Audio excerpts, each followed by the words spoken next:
বিসমিল্লাহির রহমানির রহিম। আমি তারেক রহমান বলছিলাম। প্রিয় ভাই বোনেরা, উপস্থিত মুরব্বীবর্গ, এলাকাবাসী ভাইরা, আসসালামু আলাইকুম। কেমন আছেন আপনারা? আচ্ছা, আজকে আপনাদের এখানে জনসভা নেই। আমি কবে এসেছিলাম জানি? 2004-এ। 2004-এ না? হ্যাঁ, 2004-এ এই এলাকায় কিন্তু আমি এসেছিলাম, মনে আছে? হয়তো অনেকের সাথে সেদিন দেখা হয়েছিল। তা আজকে আবার আলহামদুলিল্লাহ আল্লাহর মধ্যে বহু বছর পরে এসেছি। আজকে এখানে আসার মূল উদ্দেশ্যটা হচ্ছে যে আপনারা নিশ্চয়ই শুনেছেন, নির্বাচনের আগে আমরা কিন্তু বলেছিলাম যে সারা বাংলাদেশে আমরা অনেকগুলো কাজের মধ্যে মূল দুটো কাজ করতে চাই। একটা হচ্ছে এই খাল খনন, যেটা শহীদ রাষ্ট্রপতি জিয়াউর রহমান শুরু করেছিলেন। আরেকটা হচ্ছে বৃক্ষরোপণ সারা বাংলাদেশে, এটাও শহীদ জিয়া শুরু করেছিলেন। দেশনেত্রী খালেদা জিয়াও এই কর্মসূচি চালু রেখেছিলেন। এই কর্মসূচি আমরা আবার ইনশাল্লাহ বাংলাদেশে চালু করেছি। সেই বৃক্ষরোপণ কর্মসূচির অংশ হিসাবেই আজকে এখানে আমি এসেছি। এখানে বৃক্ষরোপণ আমরা করব। তবে এই যে বৃক্ষরোপণ করব, আমি আসার সময় রাস্তায় দেখলাম অনেকগুলো মানুষ রাস্তার দুই ধারে অনেকগুলো গাছের চারা নিয়ে তারা দাঁড়িয়ে আছে। কেউ কেউ রোপণ করেছেন, কেউ কেউ রোপণ করবেন। যেই চারাগুলো রোপণ হয়নি, আমি খেয়াল করে দেখলাম অনেকে চারা যে মাটিটা থাকে সেই মাটিটা একটা পলিথিন দিয়ে প্রাচানো থাকে, কিন্তু পলিথিনটা শুদ্ধ গর্তের মধ্যে দিয়ে দিয়েছে। তো পলিথিনটা শুদ্ধ যদি গর্তের মধ্যে আপনারা দিয়ে দেন, তাহলে তো জানেন যে গাছটা নষ্ট হয়ে যাবে। তো যারা যারা এই কাজটা করেছেন, দয়া করে সকলে ওই পলিথিনটা খুলে নিয়ে গাছটা মাটিতে রোপণ করুন, নাহলে তো গাছটা বৃক্ষরোপণ আমাদের গাছটা মরে গেলে তো নষ্ট হয়ে যাবে, তাই না? সেই জন্য সকলকে আমাদেরকে যত্ন করতে হবে। এবং এই যে দেখেন বর্ষাকালে বৃষ্টি হয়।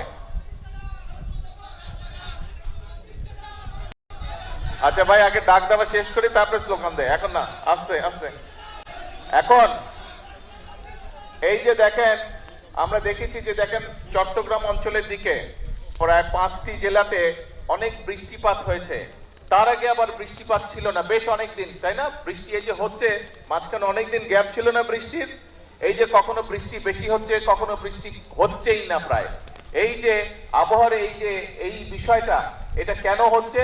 কারণ সারা পৃথিবীতেই আবহাওয়ার সমস্যা হচ্ছে, কিন্তু বাংলাদেশে বেশি হচ্ছে এই কারণ যে আগে আমরা যখন ছোট ছিলাম তখন শীতকালে যতটা শীত পড়তো, এখানে অনেক মুরব্বী আছে, মুরব্বীরা ভালো বলতে পারবেন যে এখন কিন্তু আগের মতন শীত পড়ে না। এখন আগের মতন শীত পড়ে না। আবার গরমের সময় অনেক বেশি গরম পড়ে। তো এই যে সব সমস্যাগুলো, এই সমস্যাগুলো যদি আমাদেরকে সমাধান করতে হয় বা এই সমস্যার কষ্টটা যদি কমিয়ে আনতে হয়, আমাদেরকে সারা দেশে অনেক গাছ লাগাতে হবে। 20 কোটি মানুষের দেশ, আমাদের যে পরিমাণ গাছ থাকা প্রয়োজন সেই পরিমাণ গাছ সারা বাংলাদেশে নেই। এবং সে কারণেই শহীদ জিয়া যে কর্মসূচিটি শুরু করেছিলেন, দেশনেত্রী খালেদা জিয়া এই যে বৃক্ষরোপণ কর্মসূচি থেকে এগিয়ে নিয়ে গেছেন। আমরাও বর্তমানে বিএনপি দেশ পরিচালনার দায়িত্বে আছে, আমরা অনেকগুলো কর্মসূচির পাশাপাশি আমাদের এই কর্মসূচিটাকেও সারা দেশে আমরা এই কর্মসূচিটা চালু রাখতে চাই। এবং ইনশাআল্লাহ আগামী 5 বছরে আমাদের পরিকল্পনা হচ্ছে যে আমরা 25 কোটি গাছ, আমরা আগামী 5 বছরে সারা দেশে 25 কোটি গাছের চারা আমরা রোপণ করব। এখন একটি গুরুত্বপূর্ণ বিষয় আছে, আজকে প্রায় এখানে 2000 গাছের চারা রোপণ করা হবে।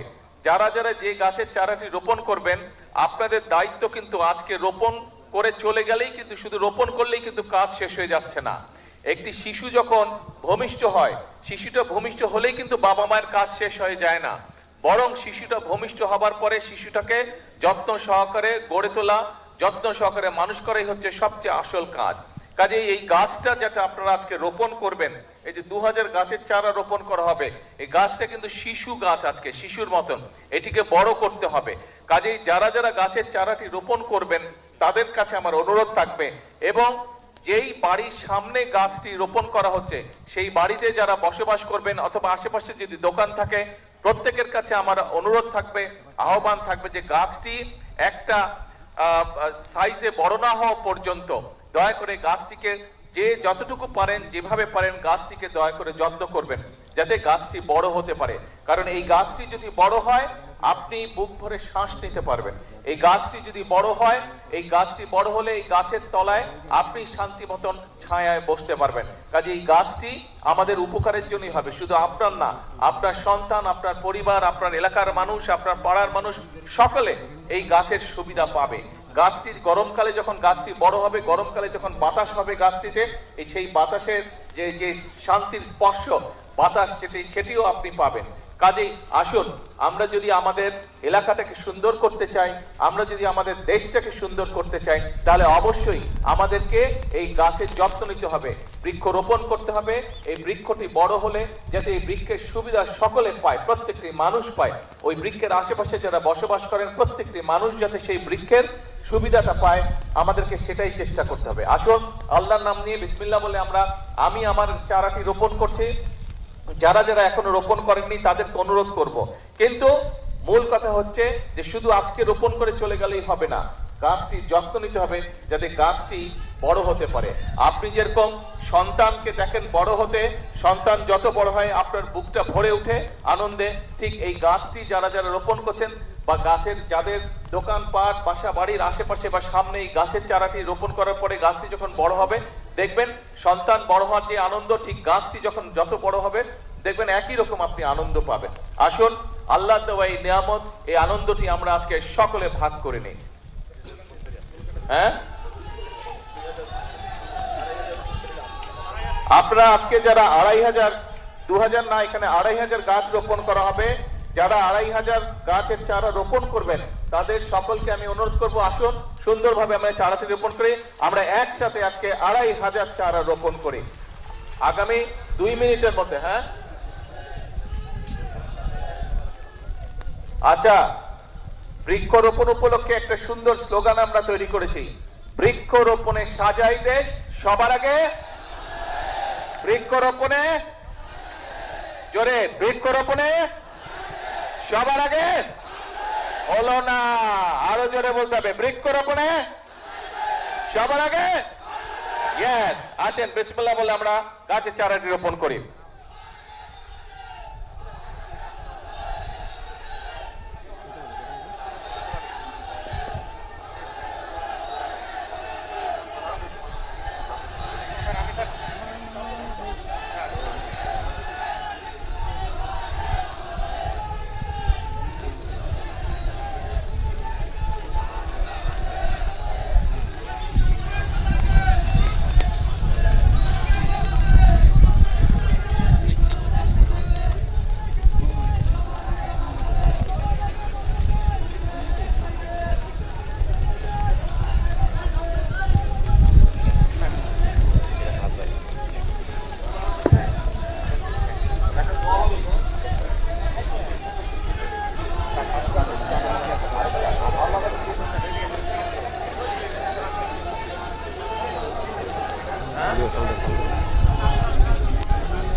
الحمد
لله رب العالمين، الصلاة والسلام على سيدنا المرسلين وعلى آله وسلم. يا حي يا قيوم يا حي يا قيوم يا حي يا قيوم وعلى آله وصحبه بارك وسلم. يا حي يا قيوم يا حي يا قيوم يا حي يا قيوم برحمة السقيل. يا ذا الجلال والإكرام يا ذا الجلال والإكرام يا ذا الجلال والإكرام يا أرحم الراحمين يا أرحم الراحمين يا أرحم الراحمين يا أول الأولين يا آخر الآخرين يا ذو القوة المتين يا راحم المساكين. لا إله إلا الله الحليم الكريم. سبحان الله رب العرش العظيم. الحمد لله رب العالمين. لا إله إلا أنت سبحانك إني كنت من الظالمين. حسبنا الله نعم الوكيل نعم المولى نعم النصير. يا رب كريم আমাদের এই কর্মসূচি আপনি কবুল আর মঞ্জুর করে নিন। ইয়া আল্লাহ আপনি আমাদেরকে প্রধানমন্ত্রী কর্তৃক আজকে এই আমাদের বৃক্ষরোপণকে আপনি কবুল আর মঞ্জুর করে নিন। আল্লাহ আমাদের নূতন খাল হয়েছে, খাল খনন হয়েছে, এর পাশে এই বৃক্ষরোপণ হয়েছে। আল্লাহ এর মধ্যে যত ভালাই আছে আপনি সমস্ত ভালাইকে দান করেন। আল্লাহ যত খারাপই আছে খারাপই আপনি হেফাজত করেন। আল্লাহ আমাদের আল্লাহ আপনি আমাদেরকে কবুল আর মঞ্জুর করেন। আল্লাহ আমাদের প্রধানমন্ত্রীকে আপনি হায়াতের প্রতি বরকত দান করেন। আল্লাহ যেসব কর্মসূচি নিয়েছেন এই কর্মসূচি বাস্তবায়ন করে তৌফিক দান করেন। আল্লাহ পর থেকে নিচ থেকে আপনি হেফাজত করেন, আসমানি জমিন আসমানি উঠিয়ে নেন, জমিনের পাড়া জমি দাফন করে নেন। আল্লাহ আপনি কবুল করে নেন, আল্লাহ তাকে কবুল করেন, তার সহকর্মীদের কবুল করেন, সারা দেশের মানুষকে কবুল করে নেন। আল্লাহ আমাদের এই বাংলাদেশের স্বাধীনতার ঘোষক শহীদ রাষ্ট্রপতি জিয়াউর রহমানকে আপনি শাহাদাত হিসেবে কবুল করে নেন। আল্লাহ শাহাদাতকারী সাহাবীদের সাথে হাসর নাসর করেন। আমাদের ম্যাডামকে আল্লাহ সাহাবীদের সাথে জান্নাতের উচ্চ মাকাম দান করেন। আরে আল্লাহ কবুর রহমানকে আপনি জান্নাতের মধ্যে বড় মাকাম দান করেন। আল্লাহ আমাদের প্রধানমন্ত্রীকে আপনি কবুল আর মঞ্জুর করেন, সমস্ত দিকে হেফাজত করেন, আসমানি জমিনের বালা মুসিবত থেকে হেফাজত করেন, তার সাথে সহকর্মীদের সাথে হেফাজত করেন, দেশকে হেফাজত করেন, বন্ধন করেন। আল্লাহ বন্ধনকে আমাদের হেফাজত করেন, খারাপই আছে খারাপই দান করেন, খারাপি হেফাজত করেন, ভালাই দান করেন। হুজুর সাল্লাল্লাহু আলাইহি ওয়াসাল্লাম ভালাই দান করেন, হুজুর সাল্লাল্লাহু আলাইহি ওয়াসাল্লাম আপনি হেফাজত করেন, আমাদের কবুল করেন।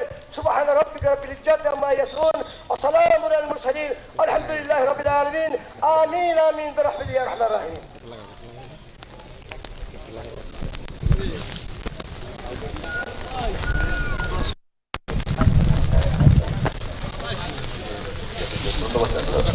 মাননীয় প্রধানমন্ত্রী আপনাদেরকে আবারও ধন্যবাদ জানাচ্ছেন।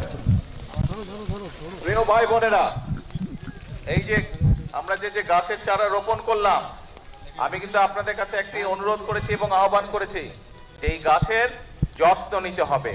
এই গাছের যদি আমরা যত্ন নেই, গাছটি যখন বড় হবে তখন এটা কি অন্য দেশে বাতাস দিবে? অন্য দেশের মানুষকে বাতাস দিবে? কাকে বাতাস দিবে? এই এলাকার মানুষকে। এই গাছের সুফল যেটা সুফল আছে সেটা কে ভোগ করবে? এইটা ভোগ করবে মানুষ, এই এলাকার মানুষ ভোগ করবে। আরেকটি বিষয় আপনাদের সকলকে আমি বলতে চাই, একটি বিষয়, এই দেশটির মালিক কারা? আমরাটা কারা? এই দেশের জনগণ। এখন যেহেতু আপনারা এই দেশের জনগণ, এই দেশের মালিক, আপনি যেই ঘরের মালিক, যেই ঘরে আপনি থাকেন, সেই ঘরের যত্ন কে করে? সেই ঘরটি যদি ময়লা হয়ে যায়, কোন একটি খুঁটি দুর্বল হয়ে যায়, তো সেটির যত্ন কে করে? ঠিকঠাক কে করে? ঘরের মালিক করে না? ঘরের মালিক করে।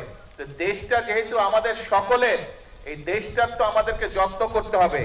এই যে দেখেন খালটা, এই আমার সামনে ওইখানে একটা প্লাস্টিকের বোতল পড়ে আছে, তারপরে এখানে একটা প্লাস্টিকের বোতল পড়ে আছে।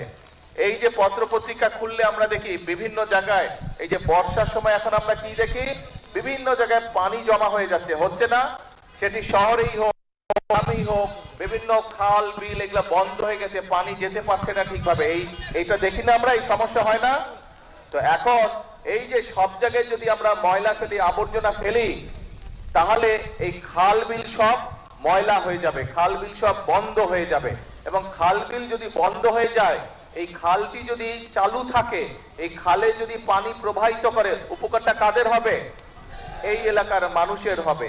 অর্থাৎ সারা দেশের খাল বিল যদি ঠিকঠাক থাকে, তাহলে বন্যার সময় যেরকম ক্ষতি কম হবে, পানি যেমন খালের মধ্যে থাকবে, ঘরে বাড়িতে কম ঢুকবে, একইভাবে খালের পানিও পরিষ্কার থাকবে। যদি আমরা খালের যত্ন নেই, আমাদের নদীগুলোর যত্ন নেই, সেই পানি তো আমরাই ব্যবহার করি। তো সেই জন্য আপনাদের সকলের কাছে আমার অনুরোধ থাকবে, এই রাস্তা দিয়ে আসার সময় দেখলাম যেখানে সেখানে বাজার আছে, সেইখানে বিভিন্ন রকম কাগজ পত্র, পলিথিন, প্লাস্টিকের ব্যাগ, বিভিন্ন জিনিস পড়ে, প্লাস্টিকের বোতল পড়ে পরিবেশটা একদম নষ্ট হয়ে যাচ্ছে। পরিবেশ যদি নষ্ট হয়ে যায়, তাহলে ক্ষতিটা কার হবে বলেন তো? কারণ এই যে ঢাকা শহরে গেলে এই বিভিন্ন পরিবেশের কারণে ধোঁয়া, গাড়ির ধোঁয়া, ট্রাকের ধোঁয়া, ইঞ্জিনের ধোঁয়া, এই ময়লা, মানুষের শ্বাস নিতে কষ্ট হয়। এই গ্রামে আসলে তাও কিছুটা ভালো লাগে, তাও কিছুটা বুক ভরে শ্বাস নেওয়া যায়। কিন্তু এই আবর্জনা দিয়ে যদি সব জায়গায় ভরে যায়, তাহলে তো পুরো দেশের পরিবেশ নষ্ট হয়ে যাবে। তখন ছোট বড় সব মানুষের ক্ষতি হবে, শ্বাস নিতে কষ্ট হবে, শ্বাসজনিত বিভিন্ন রকম অসুখ বিসুখ হবে। আপনাদের সকলের কাছে আমার আহ্বান, এবং এখানে আজকে মিডিয়ার ভাইরা আছেন, ভাই বোনেরা আছেন, তাদের মাধ্যমে আমি সমগ্র দেশের মানুষকে অনুরোধ করব, আসুন আমরা চেষ্টা করি যেখানে সেখানে আবর্জনা যেন আমরা না ফেলি। আমাদের কোন একটা ব্যবহার্য জিনিস, ব্যবহারের প্রয়োজনীয়তা ফুরিয়ে গেল, পানি খেলাম, পানির বোতলটা খালি হয়ে গেল, আমরা যেখানে সেখানে ফেলে দেই। কোন একটা প্যাকেটে করে আমরা কিছু নিয়ে যাচ্ছি, জিনিসটা যখন বের করলাম প্যাকেটটার প্রয়োজনীয়তা ফুরিয়ে গেল, আমরা প্যাকেটটা যেখানে সেখানে ফেলে দিচ্ছি। এতে করে আমাদের পরিবেশটা নষ্ট হয়ে যাচ্ছে। পরিবেশটা নষ্ট হয়ে গেলে আলটিমেটলি ক্ষতিগ্রস্ত হচ্ছে আমরা, ক্ষতিগ্রস্ত হচ্ছে, পরবর্তীতে আমাদের সন্তানেরা ক্ষতিগ্রস্ত হবে। আসুন আমরা যদি নিজের ঘর নিজে পরিষ্কার না রাখি, নিজের দেশকে নিজে যদি ঠিক না করি, বাইরে থেকে তো কেউ এসে আমাদেরকে করে দিবে না। আমরা যখন ছবিতে দেখি, টেলিভিশনে বা অন্য জায়গায় যখন অন্য অন্য দেশের ছবি দেখি, আমরা মাঝে মাঝে বলি না আহা ওদের রাস্তাঘাট কি পরিষ্কার কি সুন্দর, বলি আমরা মাঝে মাঝে, মনের মধ্যে আসে না এই কথাটা? আসে এই কথাটা। কিন্তু ভাই ওদের দেশের রাস্তাঘাট তো ওরাই পরিষ্কার করে রাখে, এই অন্য জায়গা থেকে তো মানুষ গিয়ে করে না, তার দেশ সেই সুন্দর করে রাখে। আসুন না আমাদের দেশটাকে যদি সুন্দর করতে হয় তাহলে আমাদের সবাইকে চেষ্টা করতে হবে।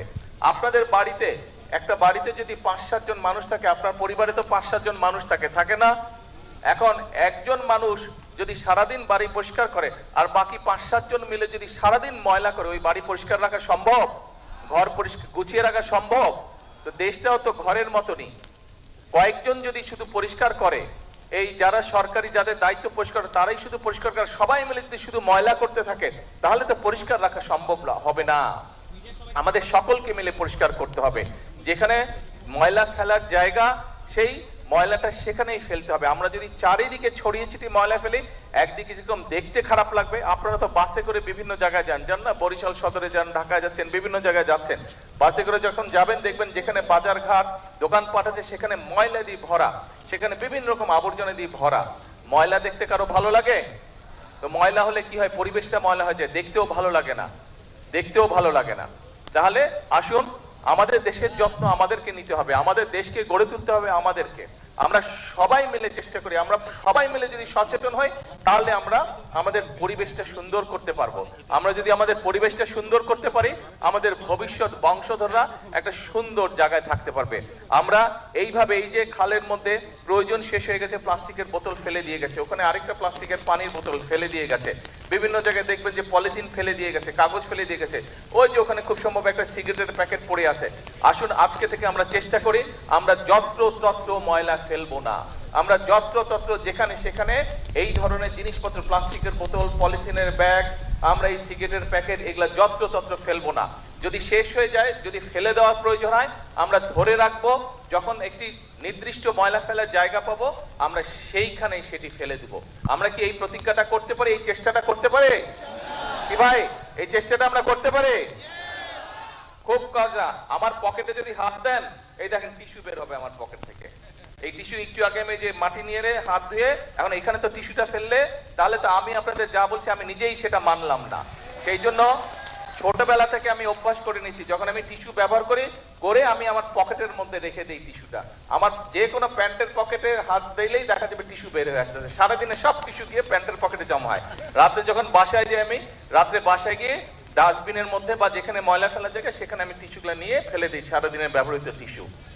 কাজেই আমি এই কাজটি চেষ্টা করেছি, আমি আস্তে আস্তে আমার মধ্যে এই অভ্যাসটা গড়ে তুলতে সক্ষম হয়েছি। আমরা যদি সকলে মিলে চেষ্টা করি আজকে থেকে, এই অভ্যাসটা আমরা সকলে মিলে তৈরি করতে পারবো। এবং এই অভ্যাসটা যদি আমরা প্রত্যেকটা মানুষ, এই দেশের প্রতিটি মানুষ যদি আমরা এই অভ্যাসটি গড়ে তুলতে পারি, তাহলে আমরা একটা সুন্দর পরিষ্কার একটি দেশ গড়ে তুলতে পারবো, যেই দেশের পরিবেশটা সুন্দর হবে, যেই দেশটি দেখে সবাই প্রশংসা করবে। নিজের দেশের মানুষ যেমন প্রশংসা করবে, একইভাবে বিদেশ থেকে যারা আসবে তারাও বলবে যে বাংলাদেশ একটি পরিষ্কার দেশ, বাংলাদেশ একটি সুন্দর দেশ, বাংলাদেশের মানুষ তাদের নিজেদের দেশটাকে গুছিয়ে রেখেছে, পরিচ্ছন্ন করে রেখেছে।